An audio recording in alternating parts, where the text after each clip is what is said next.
বিশ্ব এগিয়ে যাচ্ছে বাট কেয়ামতের দিকে। বিশ্ব এগিয়ে যাচ্ছে ঠিকই, বাট কেয়ামতের দিকে, তার শেষ সময়ের দিকে এগিয়ে যাচ্ছে আস্তে আস্তে, এবং এখন খুব দ্রুত এগিয়ে যাচ্ছে। এখন সময় আরও দ্রুত যাচ্ছে। একটা বছর চলে যাচ্ছে একটা মাসের মতো, একটা মাস চলে যাচ্ছে একটা সপ্তাহের মতো, একটা সপ্তাহ যাচ্ছে একটা দিনের মতো, একটা দিন যাচ্ছে একটা ঘন্টার মতো। যারা আল্লাহর নূর এবং বসিরা প্রাপ্ত মানুষ তারা বুঝতে পারে। এই যে রমজান চলে আসলো, কয়দিন আগে রমজান শেষ করে আসলেন, এই যে রমজান চলে আসলো। এই যে কয়দিন আগে জুমার নামাজ পড়লেন, দেখবেন আবার জুমা চলে আসবে। সময় দ্রুত চলে যাচ্ছে।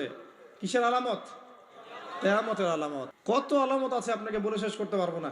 নবীজি বলেছিলেন যে গরিব মানুষরা, দরিদ্র মানুষ, স্যান্ডেল পরার টাকা নাই, গায়ে জামা পরার টাকা নাই, উঁচু উঁচু অট্টালিকা নির্মাণের প্রতিযোগিতা করবে। এটা আখিরুজ্জামান বা শেষ জামানের আলামত। মানুষ সুদ খাবে, একজন ব্যক্তি সুদ থেকে দূরে থাকতে চাইবে, তার গায়েও সুদের ছিটাফোটা গিয়ে লাগবে। এটা সেই যুগ। আপনি পারবেন না বাঁচতে সুদ থেকে। দাড়ি ডুবি নিয়েও খেতে হচ্ছে, কিচ্ছু করার নাই, কারণ সব সিস্টেমই সুদ ভিত্তিক। হয় খাচ্ছেন, না হলে দিচ্ছেন, না হলে সাক্ষী থাকছেন, না হলে লিখে রাখছেন, কিছু না কিছু করছেন। মানুষ মাদক খাবে, মাদককে হালাল মনে করে খাবে। মানুষ জেনা করবে, জেনাকে হালাল মনে করবে, হারাম মনে করবে না।